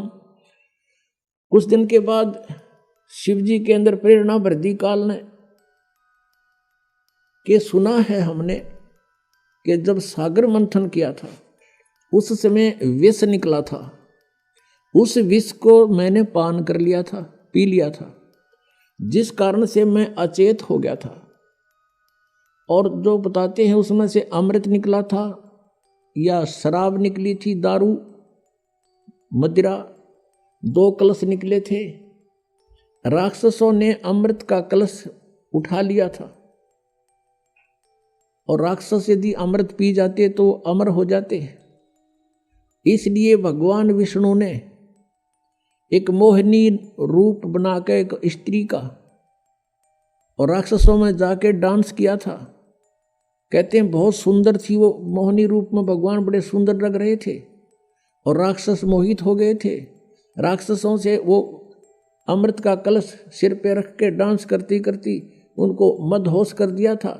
वो कलश दूसरी तरफ पकड़ा दिया था और मदिरा का कलश सिर पे रख के वापस उनको दे दिया था। तो उसमें भगवान विष्णु कहते हैं मोहिनी रूप में बड़े खूबसूरत लग रहे थे। अब भगवान शंकर के मनमाई के भगवान विष्णु के पास चलते हैं, तो ठाली हो गया था ना पार्वती साथ में, तो चलो वहां बातचीत करते हैं और उनसे वो रूप देखूंगा। अब मैं होश हवास में हूं भाई, उस रूप को पूछूंगा कैसा रूप था, एक बार बना के दिखाओ। इस उद्देश्य से भगवान शिव जी आगे विष्णु जी के लोक में और बैठ गए उनकी पौड़ी में आके, उनके गेस्ट रूम में बैठ गए। विष्णु जी पता लगा अंदर से आए, कुशल मंगल हुई। कुछ देर के बाद भगवान शिव ने अपना उद्देश्य जाहिर किया, प्रकट किया कि मैं इस उद्देश्य से आया हूं। मैंने सुना है कि आपने सागर मंथन के समय एक बहुत सुंदर मोहिनी रूप बनाया था, भगवान मैं देख नहीं सका था, आज कृपा मुझे वो रूप बनाकर दिखा दो। भगवान विष्णु हंसने लगे कि हे भोलेनाथ, वो तो कोई सर्कमस्टांस थे और जब वो बनाना पड़ गया, ये बताओ नी रूप बनाऊं कोई बात हुई या मुझे शर्म लगेगी। अब भगवान शिव जी कहने लगे कि जब तक आप मुझे वो रूप बनाकर नहीं दिखाओगे तब तक मैं यहां से नहीं जाता। मैं तो ये बैठ गया। वो बैठ गया उनके द्वार का आगे पार्क में, बगीची में हठ योग करके। भगवान विष्णु ने सोचा कि 88,000 वर्ष तक उड़ा बैठ के आ गए, अरे भी इसने आड़े चिमटा गाड़ दिया, ये उठे नहीं। इससे पीछा छुटवाने के लिए भगवान विष्णु ने कहा, वहां तो उनसे कहा कि नहीं ऐसा नहीं हुआ करता, ये मुझे शर्म आती है, मैं नहीं ऐसा कर सकता। यूं कह के अपने घर में अंदर चले गए महल में। वहां से अंतर ध्यान हो गए और उसी बाग में, सामने भगवान विष्णु का बाग था उस रेस्टोरेंट का, उसमें कुछ दूरी पर एक सुंदर लड़की का रूप धारण कर लिया। और भगवान शिव जी की दृष्टि जब पड़ी, भगवान शिव जी उठ कर चाल पड़े हैं और वो मोहनी रूप आगे आगे चलने लगा, वो पीछे पीछे। भगवान ने भी स्पीड पकड़ दी, अच्छी दूर तेजी से चलने लगा और वो कभी वृक्षों से इधर हो जावे, कभी इधर से, और जाके भगवान शिव ने उसका हाथ पकड़ लिया। पहले भगवान शंकर पूछ रहे थे विष्णु जी से कि ईसा मोहनी रूप के हो गया, सारे बावले बना दिए वह राक्षस, उन होश ना रहे आग भी, तो उसने कलश भी बदल दिया, ऐसे कभी हो सकता है, न्यू कह रहे थे। तो जब उसने देखा भगवान शिव जी नो सीधे चल पड़े, लड़की तो ऐसे ऐसे चल रही है छड़ों से कांटों से बच के, और भगवान शिव जी सीधा कांटा में गौ लिया बाईपास, और जाकर उस लड़की का हाथ पकड़ लिया। जो ही उसने हाथ छुआ उसी समय भगवान विष्णु जी अपने रूप में खड़े हो गए और हंसने लगे। अग बोले नाथ उनको नो मूर्ख बना दिया, जैसे इतने काटे भी ना दिखे, माँ छड़िया में कहा गया सीधा। और उधर से वह वासना कित गई, 88,000 वर्ष डरे ढोकाया तू, कहाँ गई वो साधना तेरी। इसके विषय में परमेश्वर कबीर जी कहते हैं, जैसे अग्न काष्ठ के माही है व्यापक पर दिखे नाही, ऐसे कामदेव पर चंडा व्यापक सकल दीप नौखंडा। कि जैसे अग्नि काष्ठ के अंदर लकड़ी में विद्यमान है पर दिखाई नहीं दे रही, ऐसे ही ये वासना आपके प्रत्येक प्राणी के अंदर विद्यमान है, और जब ही इसको थोड़ी सी भी कहीं से आंच मिल जाएगी, आग ज्यों की त्यों है। परमेश्वर कहते हैं जिन साधनाओं को तुम कर रहे हो, इनके आधार से विकार मरे मत जानियो। जैसे भूबल में आग, जैसे गोस्सा होता उपले, या कोई अग्नि को जो लकड़ी जल जाती है धंधकती रह जाती है, उसको अंगार बोलते हैं। उस अंगार को राख में दबा दिया जाता है और कुछ घंटों के बाद उस राख को ऊपर से ऐसा लगता है जैसे ये बिल्कुल शांत हो चुकी है, उसमें कोई हीट नहीं रहती, गर्मी नहीं होती। और जब उसको निकाला जाता है तो वो आग, वो लकड़ी पहले से भी अधिक तेज मिलती है, धंधकती मिलती है, वो कोयला। तो यहाँ परमात्मा कहते हैं जो साधनाएं तुम करते हो ये व्यर्थ प्रयत्न डले ढो रहे हो। विकार मरे मत जानियो, जो भूबड़ में आग, ये थोड़े से दिन शांत हो जाते हैं और जब भी अवसर आता है ये नो के नो एज इट इज मिलते हैं। इनका तरीका बताया परमात्मा ने, जो हम साधना बताएं और ज्ञान आधार से ये आपके जो विकार हैं ये शांत हो जाएंगे और धीरे धीरे ये बिल्कुल नॉर्मलाइज हो जाएंगे। खत्म नहीं होते लेकिन नॉर्मलाइज हो जाएंगे और ज्ञान के रस्से से ये बांध दिए जाएंगे, फिर ये हिल नहीं सकते। अब कितना ही शरारती पशु है, उसने अच्छा करड़ा बांध दिया मोटे रस्से थे, वो करें जाएगा फूं फूं, अपनी थोड़ी बहुत रेंज होती है उसकी, तो वो कहानी नहीं कर सकता। ऐसे ये परमात्मा के ज्ञान से और इस भक्ति की शक्ति से ये ऐसे कंडम हो जाएंगे ये बकवास करेगा, मन की तो आदत है, क्योंकि किस ब्रह्मांड का स्वामी है। लेकिन इस ज्ञान रूपी रस्से से ये इतना तगड़ा बांध दिया जाता है, ये अपनी मर्यादा को लांघ नहीं सकेगा। अब प्रसंग चल रहा है कि हम जिन भगवानों की भक्ति करना चाहते थे और जिनको हम सुखी मानते थे, उनकी ये हालत है। और जिन मंदिरों में हम जाकर पूजा करते थे, वो स्थान क्या था? अब तत्व ज्ञान की इस रोशनी से अब हमें ज्ञान हुआ। अब जैसे कोई भी साधक है, क्योंकि ये आत्मा जब से भगवान से बिछड़ी है, कुछ ही समय के बाद इसको उसकी आवश्यकता महसूस होगी थी, और उसके बाद ये उसी दिन से प्रयत्नरत है, प्रयत्नशील है कि मुझे वो परमात्मा, वो सुख मिले जिसको मैं छोड़ के आई थी। तो यहाँ के इस झूठे सुख को इस काल ने आधार बता दिया। कबीर साहब कहते हैं, झूठे सुख को सुख कहे, ये मान रहा मन मोदे, ये सकल तभी ना काल का भाई, कुछ मुख में कुछ गोद। झूठे सुख को सुख कहे। झूठा सुख क्या है? पुत्र हो जा, पुत्री होगी, एक कार हो, एक कोठी हो जा, और फिर कोई पोस्ट मिले, या तो कोई अधिकारी ऊंचा बन जाऊं, या फिर कोई एमएलए, एमपी, मंत्री, मुख्यमंत्री, प्रधानमंत्री बनूं, ये आशा रहती है। अब परमात्मा कहते हैं, यहां 21 ब्रह्मांड में जिस तरीके से तू सुख ढूंढ रहा है, इस सुख नहीं है। और सुख भी कैसे होगा? जिन वस्तुओं को तू संग्रह करके प्राप्त करने की इच्छा से और संग्रह करता है, वो सुखदायी नहीं है। निर्धन सोचता है धनवान सुखी, धनवान को सोपन में भी सुख नहीं है। उसका बहुत बड़ा व्यवसाय होता है, पता नहीं कहाँ घाटा हो रहा है, कहीं लाभ हो रहा है, रात और दिन उसी चिंता में, टेंशन में वो सो जाता है, नींद भी नहीं आती है, फिर उठ जाता है। अब धनवान सोचता है ये राजा लोग सुखी होंगे, मंत्री, मुख्यमंत्री, प्रधानमंत्री, एमएलए, एमपी, इनको सोपन में भी सुख नहीं है। क्योंकि जो एमएलए या एमपी बनता है, वो बहुत से व्यक्तियों का नुमाइंदा होता है, और कोई ना कोई उसकी बाह पकड़ने रहे, चल मेरा काम कर। दिन में 100 आदमी जावेंगे तो 100 झूठ बोलनी पड़ेंगी उसने, वो इतना किस किस के काम करा देगा। और बैठा होगा घर, फोन पर कह देगा, कह दो बार जा रहा है, यानी टेंशन रहित नहीं हो सकता।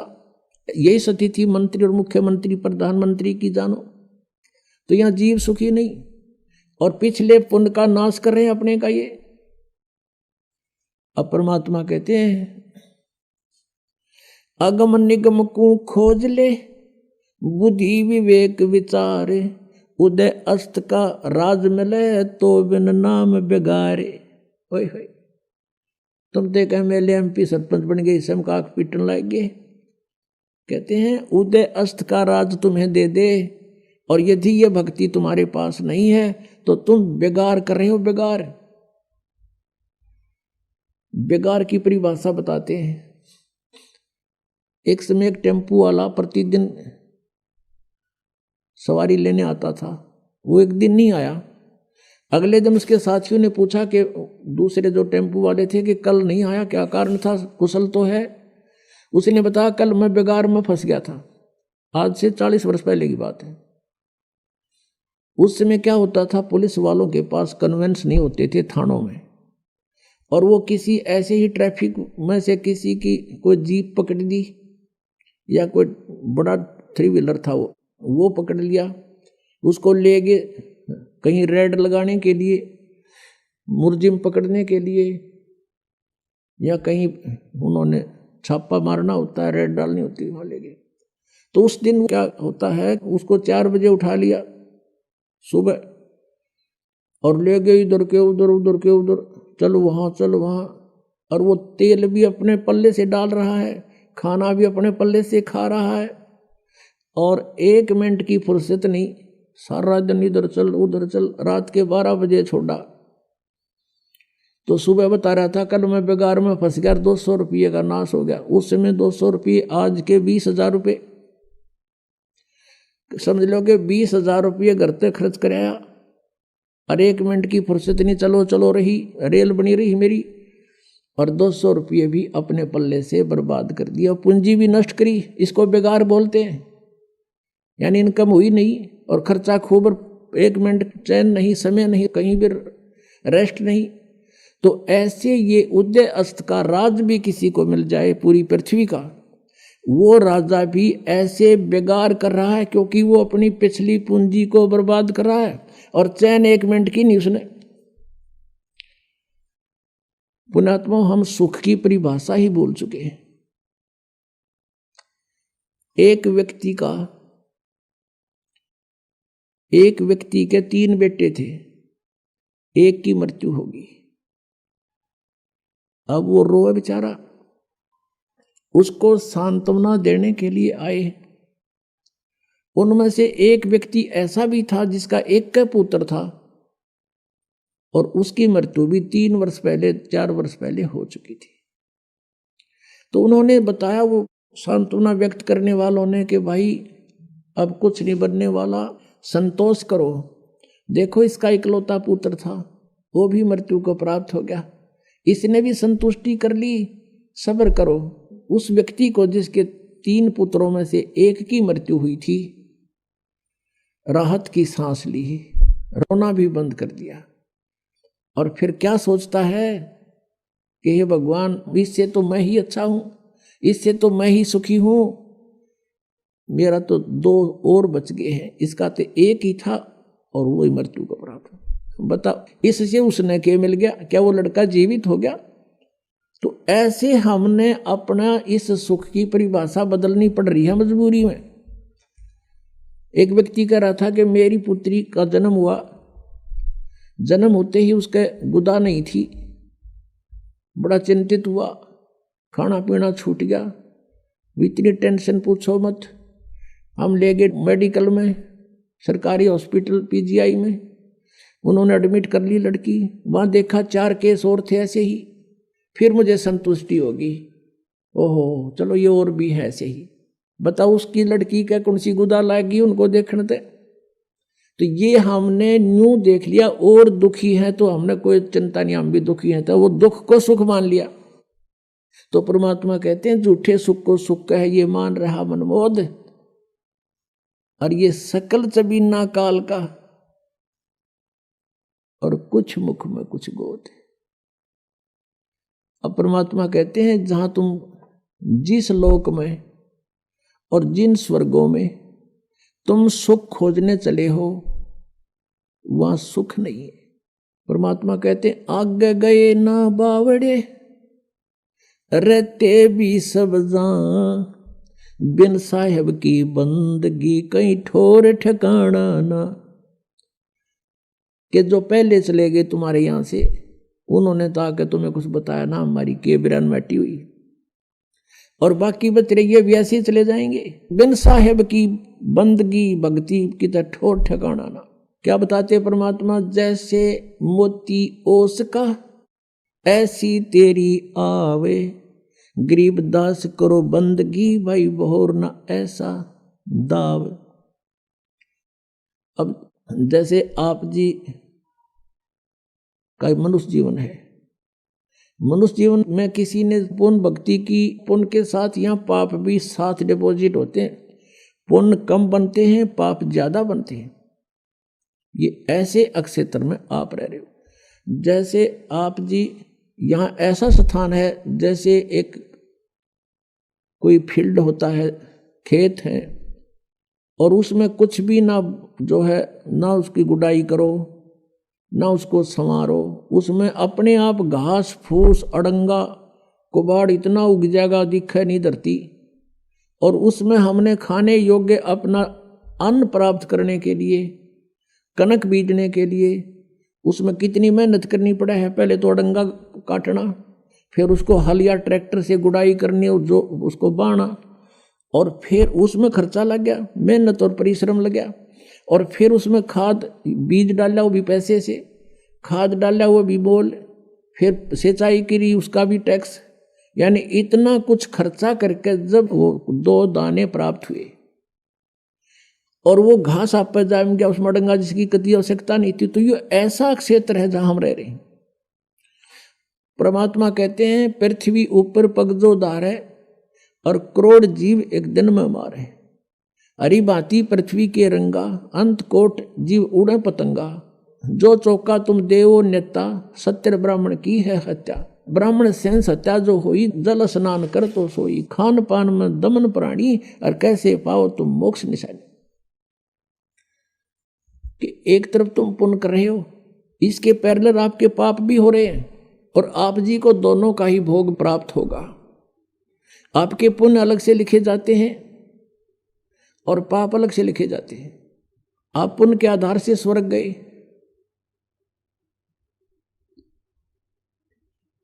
तो यहां थोड़ा कंसेप्ट क्लियर करना पड़ेगा कि जैसे आप जी एक पूर्ण परमात्मा परम अक्षर ब्रह्म को छोड़कर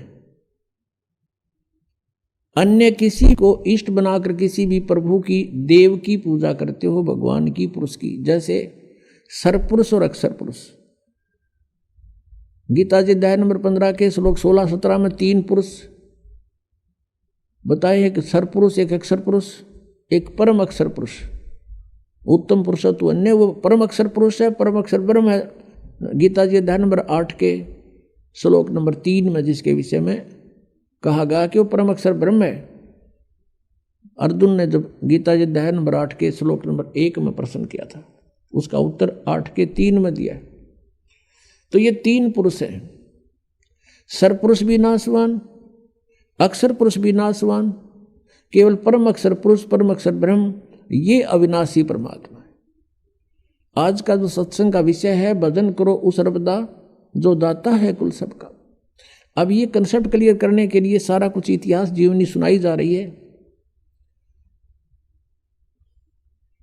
अब सरपुरुष भी नाशवान, अक्षर पुरुष की भी क्लियर स्थिति है कि ये भी अविनाशी नहीं, बेशक नाम इसका अक्षर पुरुष है, और वो परमात्मा तो अन्य ही है। गीता जी अध्याय नंबर 15 के श्लोक 17 में उसकी भक्ति करने से उस परमेश्वर के नाम में इतनी शक्ति है, उस सत्य नाम में, सच्चे नाम में जो 2 अक्षर का होता है, कि हमारे सभी पापों का वो नाश कर देती है। और अन्य भगवान से श्री विष्णु जी, श्री ब्रह्मा जी, श्री शिव जी, और चाहे ब्रह्म सरपुरुष और अक्षर पुरुष, ब्रह्म और ये परब्रह्म कहते हैं अक्षर पुरुष को, इनकी भक्ति से पाप नाश नहीं हो सकते। वर्क डन सभी को मिलेगा, जो किया है वो फल अवश्य प्राप्त होगा, पाप भी मिलेगा, पुण्य भी मिलेगा। इसलिए उन भगवानों की भक्ति से जीव सुखी नहीं हो सकता, क्योंकि अगर पुण्य के कारण कहीं स्वर्ग में 2 घंटे रुक आए तो बाकी 20 घंटे उन पापों को भोगना पड़ेगा। इतने अत्यधिक पाप बनते हैं। पुण्य तो करने से बनते हैं और पाप अपने आप बनते हैं। यहां पर अब प्रसंग क्या है, अब कारण क्या है कि जैसे किसी ने लाइसेंस बनवा रखा है, ड्राइविंग लाइसेंस यानी गाड़ी चालक का लाइसेंस बनवा रखा है, सर्टिफिकेट, तो वो गाड़ी चलाता है, यदि उससे दुर्घटना हो जाती है तो वो 90% बरी है कि भी ये ट्रेंड आदमी है, ये अनजान नहीं था, इत्तेफाक से दुर्घटना होगी, किसी दूसरे की भी गलती से हो सकती है। तो इसलिए इसको निर्दोष साबित कर दिया जाता है। और जिसके पास लाइसेंस है, नहीं गाड़ी चला रहा है, उससे दुर्घटना हो जाती है तो सीधा अंदर जेल में होता है वो, उसका कोई विकल्प नहीं। उससे कोई मृत्यु हो जा गाड़ी के नीचे, उसका कोई विकल्प नहीं बचा होगा। तो ऐसे जो बगैर गुरु के यानी लाइसेंस बनवाए अधिकारी के बिना अधिकारी होते हैं, ये सभी नहीं होते। अब जैसे राजा परीक्षित को सर्प ने डसना था और बताया गया उसको कि किसी को गुरु बना और उससे श्रीमद् भागवत की कथा सुन। अब वहां पर उसके लेखक भी बैठे थे, व्यास जी, उसने भी गुरु बनने से इनकार कर दिया। और पाठ कथा करने से भी इनकार कर दिया क्योंकि वो अधिकारी नहीं थे, और अधिकारी और 7वें दिन परिणाम आना था उसका, इसलिए सब पीछे को खिसक गए कि नहीं, हम गुरु पद योग्य नहीं है। तो कहाँ से? स्वर्ग से। और सुखदेव जी को बुलाया गया, वहाँ राजा परीक्षित ने उनको गुरु बनाया और फिर उन्हें 7 दिन कथा सुनाई। तो अनधिकारी से लिए हुए नाम से भी आपको कोई राहत नहीं मिलेगी, अधिकारी से लिए हुए नाम से भी आपको राहत मिल सकती है कि इच्छा कर मारे नहीं, बिन इच्छा मर जा। लेकिन आपके संचित कर्म बहुत होते हैं। अब इन भगवानों की साधना से, चाहे आपने गुरु बनाकर भी कर रखे हैं, तो भी आपके पाप डिपॉजिट अलग से होंगे ही होंगे। यहाँ का विधान है, जैसे कर्म करेगा वैसे फल मिलेंगे। केवल एक परमात्मा है, परम अक्षर ब्रह्म, उसकी भक्ति करने से और उसके अधिकारी संत से लाइसेंस बनवाने से, यानी उपदेश ग्रहण करने से, दीक्षा लेने से आपके पाप नाश हो सकते हैं, और से नहीं। तो यहाँ प्रसंग है कि कहते हैं, जब ही सतनाम हृदय धरो भयो पाप को नाश। और जैसे चिंगारी अग्नि की भाई पड़े पुराने घास, करोड़ों टन सूखा घास फूस पड़ा हो और उसमें एक माचिस की सीख जला के लगा दे, सारे का नाश करके राख बना देती है। और चलती हवा उसको इधर उधर, आंधी तूफान उसको उठाकर फेंक देता कहीं का कहीं, वो अक्षेत्र क्लियर भी हो जाता है। ऐसे ही परमात्मा कहते हैं, जैसे सूरज के आगे बदरा ऐसे कर्म छयारे, और प्रेम की पवन करे चित मंजन धल के तेज नयारे। प्रेम की पवन चलेगी जब परमात्मा के मंत्र के साथ, वो तो फूंक देगा, और फिर प्रेम की पवन और करे चित मंजन, भगवान में एक प्यार जागृत होगा, आंखों से आंसू चलेंगे। कहते फिर वो हवा फेंक देगी उस सारी राख को भी, कहीं की कहीं पटक देगी। अब ये क्लियर हुआ कि जो भगवान परमेश्वर कबीर जी की साधना करते हैं, उनके संचित कर्म भी और उनके प्रारब्ध के कर्म भी नाश होते हैं। लेकिन भगवान ब्रह्मा विष्णु शिव और ब्रह्म और सरपुरुष, यानी ब्रह्म और परब्रह्म, अक्षर पुरुष तक, सरपुरुष और अक्षर पुरुष, इनकी भक्ति से ना तो प्रारब्ध में कोई परिवर्तन हो सकता और न ही आपके संचित कर्म का नाश हो सकता। क्रियमान कर्म ज्ञान से कुछ बचाव हो जाता है, संतों का संग करने से, ज्ञान के समझने से कुछ पापों से, क्रियामान पापों से बच सकते हैं। जो कर रहे हैं उनसे कुछ फर्क पड़ जाता है, लेकिन प्रारब्ध में कोई परिवर्तन नहीं होता। जैसे भगवान श्री विष्णु जी को श्राप दिया था नारद जी ने। नारद जी ने भगवान से विष्णु रूप मांगा था, हरि रूप, विवाह कराने के लिए, और विष्णु जी ने उनको, यानी भगवान ने उनके बंदर का मुंह लगा दिया। जब नारद जी को पता चला कि तेरे साथ शरारत कर दी विष्णु जी ने, उसको श्राप दे दिया कि आज तूने मेरे को बंदर का मुंह लगाया है। एक औरत के लिए आज मैं व्याकुल था, एक पूरा जीवन तू अपनी पत्नी के वियोग में बितावेगा। उसका श्राप का फल भी भगवान विष्णु ने श्री रामचंद्र रूप में भोगना पड़ा। और जो मुंह तूने मेरे लगाया है, इस मुंह के जैसे व्यक्ति यानी जीव तेरी मदद करेंगे। बंदरों ने उनकी मदद की। और फिर श्री रामचंद्र जी रूप में यानी विष्णु जी ने जन्म लिया। वो सारा आपने सुन लिया कि उन्होंने किस किस प्रकार वो अपना जीवन व्यतीत किया।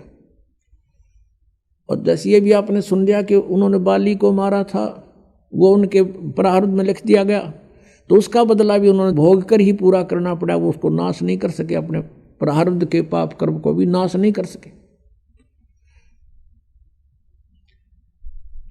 वो भी भोगना पड़ा। अब प्रसंग चल रहा है कि हम तुम कौन राम का जपते जापम, और ताते कटे ना ये तीनों तापम। अब हमारे पापों का नाश, जैसे हम प्रतिदिन गीता जी अध्याय नंबर 18 के श्लोक 25 से लेकर और 31 तक ये वर्णन किया है कि अर्जुन, जैसे सभी कर्म भले ही उनमें पाप भी हो रहे हैं, वो त्यागे नहीं जा सकते। किस प्रकार, कौन से कर्म? जैसे खाना बनाते हैं उसमें भी जीव हिंसा होती है, पोछा लगाते हैं तो लीपते थे पहले मड प्लास्टर थे गाय के गोबर और मिट्टी से, उसमें भी जीव मरते हैं। खेती करते हैं किसान, उसमें भी खेती में भी जीव मरते हैं। तो ये कर्म, जैसे व्यापारी व्यापार करता है उसमें भी जीव मरते हैं, कणक तोलते हैं और सौदा करने के लिए इधर उधर जाते हैं गाड़ियों में या वैसे पैदल। तो ये कर्म त्यागे नहीं जा सकते, ये कर्म होंगे ही होंगे। अब कहने का भाव है, अब ये कर्म तो त्यागे नहीं जाएंगे और ये होंगे ही होंगे और इनका भी पाप भी लगेगा। लेकिन जब हम पूर्ण परमात्मा से वो लाइसेंस बनवा लेंगे, यानी पूर्ण परमात्मा की शरण में, और उसके प्रतिनिधि से ड्राइविंग लाइसेंस अर्थात दीक्षा प्राप्त कर लेंगे, उसके बाद इन कर्मों का फल आपको भोगना नहीं पड़ेगा। उसमें परमात्मा ने बताया है कि इच्छा कर मारे नहीं और बिन इच्छा मर जा, कह कबीर दास का फिर पाप नहीं लगा।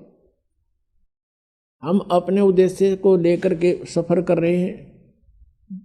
जैसे किसान खेत में जाता है, फिर हल जोतता है, यदि उसके पास ये नाम नहीं है, ये सच्चा नाम नहीं है, तो उसकी कहते हैं एक हलाई में, एक हलाई ज़्यादा से ज़्यादा 30 फुट चौड़ी और 200 फुट लंबी ला लो, 40 फुट चौड़ा और 200 फुट लंबा, ये एक क्षेत्र, इतने टुकड़े में एक हलाई में हाड़ी को, किसान को इतने पाप हो जाते हैं जैसे 1000 कसाईयों को लगते हैं। अब वो पाप उसके बैंक अकाउंट में लिखे गए, फिर उसको पुण्य भी मिलता है किसान को। जैसे खेती बनी, उसमें से कनक झड़के जमीन पर गिरी, उसको जीव जंतु कुछ पक्षी खा रहे हैं, कुछ कीड़े मकोड़े उठा ले गए, बिलों में ले गए ठा के, तो उससे उसका पुण्य भी बना। वो तो पुण्य और पाप दोनों भोगे ही समाप्त होंगे और फिर परमात्मा के नाम से हमें वो जो पाप हाली को नहीं लगेंगे, क्योंकि उसकी इच्छा वहाँ जीव मारना नहीं है। परमात्मा ने विधान बताया है कि ये अन्न खाओ तुम और ऐसे खेती करो। परमेश्वर ने अपने विधान में कहा था, एक किसान था और बैलगाड़ियों से ट्रांसपोर्ट का काम करता था। वो बहुत बड़ा धर्मात्मा, अच्छी पुण्यात्मा था और उसके घर पे एक साधु रहता था, भक्त साधु, लाल कपड़े यानी संत वेशभूषा में, और वो किसान उसकी बहुत मदद करता था, बहुत सेवा करता था। अपने घर पर रख लिया उसको, वो कहीं बाहर देखा तो उसको घर ले आए कि महाराज हमारा पुण्य हो जाएगा, आपकी भक्ति बन जाएगी, आपको तो 2 रोटी चाहिए, हमें सेवा संत की मिल जाएगी। साधु सेवक था वो किसान। उसने अपने घर पे एक चौबारा बना रखा था, उस पर छोड़ दिया उस महात्मा को संत जानकर। वो खावा अपना बढ़िया रोटी और दरवाज़ा बंद करके कुंडी ला के नो का मन बोलियो मत शाम तक, और खा के सो जा। अच्छा बढ़िया माल उस किसान का। और एक दिन उसकी मृत्यु होनी थी, वो तो 2, 4, 10 साल में उसकी मृत्यु होगी। वो उस किसान का ही बैल उत्पन्न हो गया, उस बैल बनकर किसान का वो जो खाया था वो तो देना ही था उसने। वो बैल बनकर वहीं आ गया, किसी के जन्म लिया, किसान के गाय के और बैल के योग हो गया। 4-5 साल में वो किसान ने उसमें गाड़ी में जोत रखा और वो जा रहा था।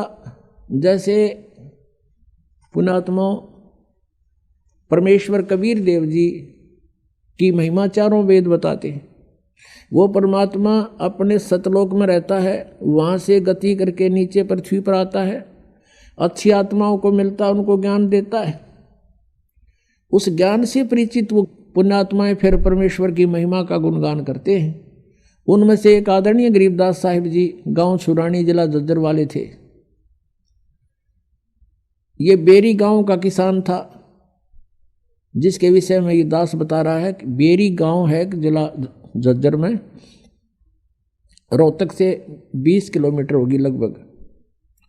उस बेरी गांव का वो किसान था और वो कहीं इधर नजफगढ़ की मंडी में, जो पहले पुराने समय की बात है 250 वर्ष पहले, कच्चे रास्ते होते थे, बैलगाड़ी से अपना ट्रांसपोर्ट का काम करता था। यहाँ से कणक ले जाता, वहाँ से शक्कर भर लाता नजफगढ़ की मंडी से। तो ऐसे वो जाता था प्रतिदिन। एक उसके पास बैल था गोरे से रंग का, और वो बैल चलता चलता गाड़ी में बैठ जाता था, चला नहीं था। फिर उसका दे लट्ठा आछी पिटाई करके फिर खड़ा होता था, फिर कुछ देर दूर चलता था, फिर बैठ जाता था।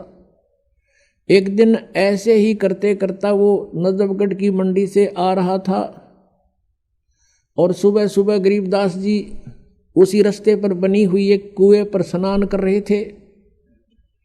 वो बैल आकर वहां बैठ गया, और लाल किसान ने ठा कर लट उसका मट्टा मट शुरू करे, अगी इसका यूं तरीका उठन का। तब गरीबदास साहिब जी जो परमात्मा से परिचित थे, उसने कहा कि भाई किसान, और लाल मत मारा इसके।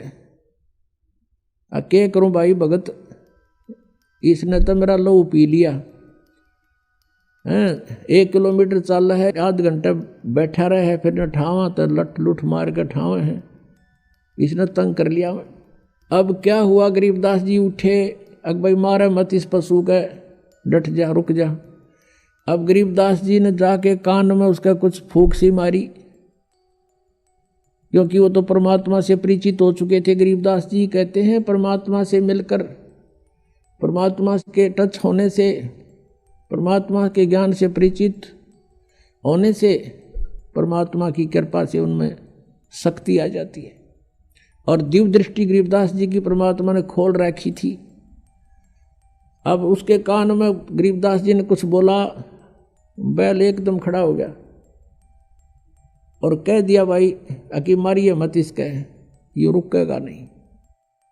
अब वो ले गया जोत के गाड़ी, उसका नाम पूछ लिया। गांव जब छोटा सा गांव था छुटानी, 40-50 घर होंगे मुश्किल से।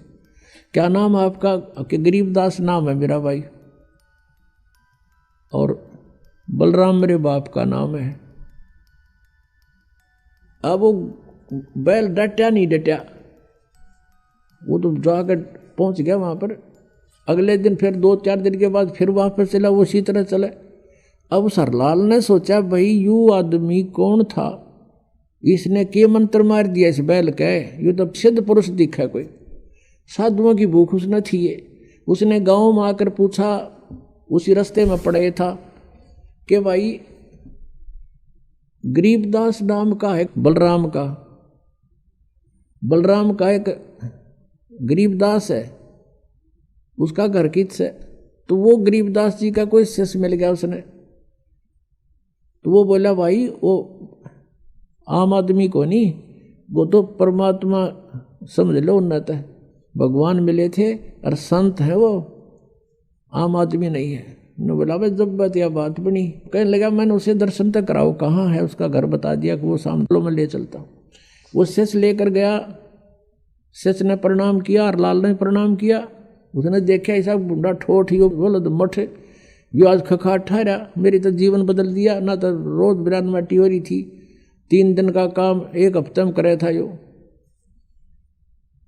अब दूसरे बैल तभी आगे चले है। तब उसने पूछा कि हे महाराज जी, आपने इस बैल के जादू कर दिया? तब गरीबदास जी ने पूछा कि भाई एक बात बता, तेरे घर पे कोई बाबा जी रहा करता? अखां जी रहा करता, और आपने खूब गे चलवे खुआए चुरमे कर करके उसताई अखां जी खूब सेवा करी महात्मा की। उसने कहा मैंने भाई भक्ति ना करी, तेरा खा गया सो गया। अब यू बैल वो बाबा जी है, अब ये तेरे लठ खाखा पूरे करे, आदत इसकी विवाह बिगड़ रही है, खाऊर सो जाऊं, गरीब के सोन दे है तो इसने ये भी इसका लठ मारा है, हर तेरे पूरे कर रहा है भाई। मैंने इसको यही कहा भाई लठ खा के कर ले, अर्चे राजी खुशी कर ले बेटा, ये तो तने पूरे करने पड़ेंगे, खाओ था चूरमेर सो जा था। तब इसका यह बात समझ में आ गई भाई मेरी आज्ञा का पालन कर दिया, तेरे पूरे करेगा भी वो। अपने आत्माओं कहते हैं सत्संग की आधी घड़ी और परमात्मा कहते तप के वर्ष 1000 तो भी बराबर है नहीं, कहे कबीर विचार। अब देखो करे करावे साइया मन में लहर उठा, दादू से दर्जीव के वो आप बगल हो जा। अब वो परमात्मा का शिष्य था कभी किसी जन्म में, ऐसे जो सर्कमस्टांस होते हैं परमेश्वर करता है। और उसने भक्ति करी कोई ना, फिर 84 लाख योनियों में जा फंसा। अब वहाँ भी उसको राहत दिला दी। अब हरलाल के मन में ये आई कि भाई महात्मा था, अपनी करनी पाओगा, आज के बाद मैं इसने बैल न कति प्रयोग नहीं करूँ। वापस ले जाके उसके बाद गाड़ी उड़े छोड़ दी, 9 किलो बैलगाड़ी खाली कर लिया, दूसरा बैल मोल लिया, वो जोत दिया, पाछे बांध के घर ले गया, घर जाके अलग से बांध दिया, चारा चरावे पानी प्यावे, प्रयोग नहीं किया। अब उसको वहाँ भी राहत दे दी, परमात्मा ने दिवा दी अपने हंस को, कोई था पिछले जन्म का निकम्मा, खाओ था सो जा था। अब उसके बाद हरलाल ने सोची भाई इस महात्मा से तो कुछ ज्ञान सुनना चाहिए। फिर परमात्मा ने ज्ञान सुनाया, कोट जन्म तन भरमत हो गए, कुछ ना हाथ लगे रे, कुकर सुकर खरबा बोरे कौआ हंस बगारे, सारी कथा सुनाई। अब एकदम प्रभावित हो गया वो किसान हरलाल, और उनको ये कर्मों से परिचित कराया कि 1 अलाई और 1000 कसाई बराबर पाप लगा। तो इस चीज़ से वो प्रभावित हुआ और कहने लगा भगवान मुझे तो अपने पास ही रख लो। गरीबदास जी से कहा। गरीबदास जी बोला भाई हमारा मार्ग अब ऐसे रखने का नहीं है, हम तो वो विधि बताते हैं जिससे तुझे पाप नहीं लगेगा। अब खेती करूं तो उसमें पाप लगे, हरलाल बोले, और ये गाड़ी बाहूं इसमें पाप लगे, आपने विधान बता दिया सारा। अब भगवान यूँ कर्म मेरे तत्व को ना, और मुझे अपने पास रख लो, आपकी सेवा कर दूंगा। तब गरीबदास ने कहा था कि हमारा यूँ मार्ग यूँ नहीं है भाई, हमारे पास एक ऐसा साबुन है, प्रतिदिन जो मैला कपड़ा होता है उसको डेली धो ले, साफ हो जाता है। ऐसा नाम दूंगा कि इच्छा कर मारे नहीं, बिन इच्छा मर जा, कह कबीरदास का पाप नहीं लगे। गरीबदास जी ने कहा था कि गाड़ी बाहो खुश रहो और खेती करो खुशहाल, और पर साईं सिर पर राखिए। सही भगत हरलाल कि अपना काम भी कर और इस मंत्र का जाप रख, मर्यादा ना तोड़ना, तो सही भगत हो गया हरलाल, अपनी भक्ति कर। तो कहने का उद्देश्य ये है कि जो ये परमात्मा की भक्ति की सही मंत्र आपको मिल जाएंगे, फिर आपने दैनिक कर्म छोड़े नहीं जा सकते, इनको त्यागा नहीं जा सकता, इनके पाप भी नहीं लगेंगे, आप जी को नहीं लगेंगे। और इस मंत्र के अतिरिक्त चाहे कोई कबीर पंथी भी अन्य कोई कबीर साहिब की शरण ग्रहण करवा रहा है, वो नकली है, उसमें ओट मालिक की उनको नहीं है।